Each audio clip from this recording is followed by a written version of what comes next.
Ben, good morning to you. Hey, thanks for having me. We were talking to Dan Bongino. We showed the same video where people took pictures of themselves hurling the eggs at the cars and whatnot. And he said, where is the outrage over this? He said these are clearly anti-Semitic attacks, and yet there does not seem to be much coverage of that element. Well, as long as anti-Semitism is subsumed under a broader rubric of being anti-Trump, it's basically okay. As long as it's subsumed under a broader rubric of being of the left, it's okay. I mean, there's a reason that the Democratic Party continues to welcome and champion Rashida Tlaib and Ilhan Omar, who are both anti-Semites. But, I mean, to make this obvious, if this were a Jews for Biden convoy and Trump supporters were hurling eggs and hurling rocks, how long do you think it would take the media to label the people who are hurling the eggs and hurling the rocks anti-Semites? Ben, what if President Trump does win? What happens in all these cities? I mean, I think the cities burn. I think things get extremely rough if President Trump wins, and I think that they've made that fairly clear. I mean, Joe Biden himself has suggested that the only way to bring some sort of end to the conflict in the cities is for him to be elected president of the United States. There's been sort of a tacit blackmail that's been enacted on the American public, where everybody knows. I mean, Trump supporters, Biden supporters, their belief is that everything sort of calms down. Well, the other side of that is that things absolutely do not calm down if Trump is reelected, and we're talking about blue areas where Trump is not going to be voted for. And I think you're going to see massive unrest if Trump wins. All right, so 100% right, and they've got a total pass on that. And there's a reason why the most police agencies, precincts are endorsing the president. Meanwhile, I always say to myself before I make any major decision, what would celebrities do? Again, I found myself doing that again today. So I queued up this tape, and I'm just going to take notes. Let's listen. Vice President Biden and Senator Harris are the best choice to lead our country, and I am endorsing them to become president and vice president of our United States. And Joe Biden and Kamala Harris will help us finally bring America together. These days, it's always red state, blue state, the me state, you state. I think that Joe Biden believes in the United States. You're that role model for so many young women. I've known Joe since 2006, and I know what kind of an amazing person he is. I'm voting for Joe Biden. I like Joe. All right, so Mel Brooks too, but does this remind you of, before you comment, Ben, remember Hillary Clinton? I kept this on my VCR. I want my daughter to grow up seeing a woman lead our country. And that is why I'm with her. I'm with her. I have to say I'm with her. Go out and vote for Hillary Clinton. I'm with her. I'm with her. I'm with her. Because she's the most qualified person to hear all of our needs. I'd like to introduce to you the next president of the United States, Miss Hillary Clinton. So that didn't work out too well. What about now, Ben? Have we changed? Do we like celebrities more now? And celebrities will save us. I mean, when I'm looking for life wisdom, the place that I go is to the home of high-level drug use, divorce, and virtually every other sin that you can name. That's where I tend to look, is to the celebrity class. These are definitely our intellectual superiors, people who should be advising us on virtue and the way forward for the republic. These are all the folks that I have traditionally relied upon for all life advice. So certainly I care about how they want me to vote. Right, I've listened to your show. I don't think you're telling the truth. Yeah, probably not. Ben, speaking of Hollywood, a couple of months ago, you decided, you know what, I've had it up to here with California and the terrible governance and how a business like yours is regulated to death. You have since relocated to Nashville, Tennessee. This is the first time you've been on our show from your Nashville studios. Bring us up to date. What sort of fallout was there from you announcing you were going to move, and now that you're there, how do you like it?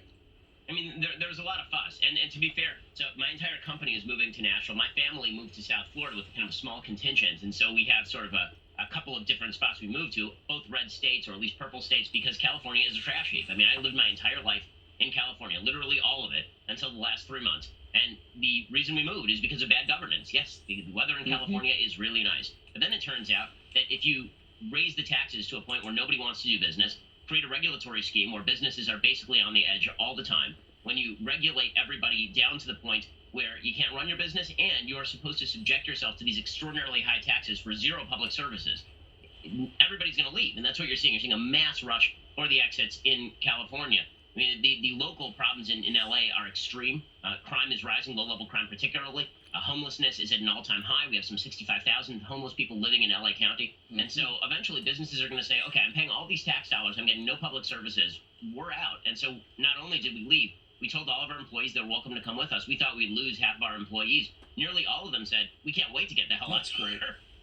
So, we're pretty excited about it. And, I will say that for businesses, red states greater than blue states, no question. And everything's still closed. Yeah, well, that's definitely a problem. I mean, California, everything still remains incredibly locked down. The same is not true in Nashville. It's not true in South Florida either. Because it turns out that if you want to run a business, if you want to live your life, you can't live in a heavy blue state where all of the incentives, politically speaking, are for the government to lock everything down and then blame Trump. Right. Well, Kamala Harris from that state, she praised LA's mayor for slashing the LAPD's budget by $150 million. And Nora asked her about her progressive socialist stance and policies and the way she's voted in the past. Watch this. What I will do, and I promise you this, and this is what Joe wants me to do, this was part of our deal. I will always share with him my lived experience as it relates to any issue that we confront. And I promised Joe that I will give him that perspective and always be honest with him. And is that a socialist or progressive perspective? No. No, it is the perspective of a woman who grew up a black child in America, who was also a prosecutor, who also has a mother who arrived here at the age of 19 from India, who also, likes hip hop. Like, what do you want to know? Well, I want to give you that. She really didn't answer the question. She went into her background instead of talking about, look at your voting record. And I was glad Nora pressed her on it. She said that she was talking about how she's been labeled as the most liberal senator. And she said, well, that's not true. Pence has actually said that on stage. And Nora said, no, actually the nonpartisan GovTrack called you the most liberal senator when you look at your voting record. I mean, I don't know about you, but I found all of that absolutely hysterical. Kamala Harris, I would love to play poker with Kamala Harris because she has the most obvious tell in the history of politics, which is if she's asked a question she does not want to answer, she breaks into that insane Joker laugh.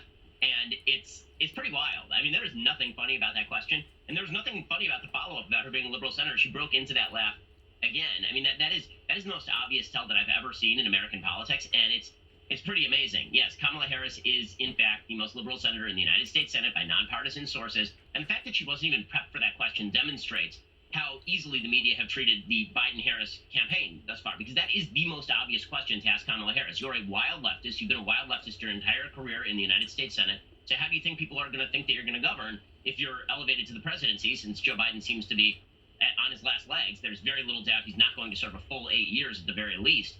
And she didn't have an answer for that, which, again, when you believe that you are guarded by the Praetorian Guard of the media and never have to answer a single serious question, you can just go into the crazy laugh and hope nobody asks you a follow-up. Yeah, one thing I've never seen one side just not do almost anything and the other side do everything.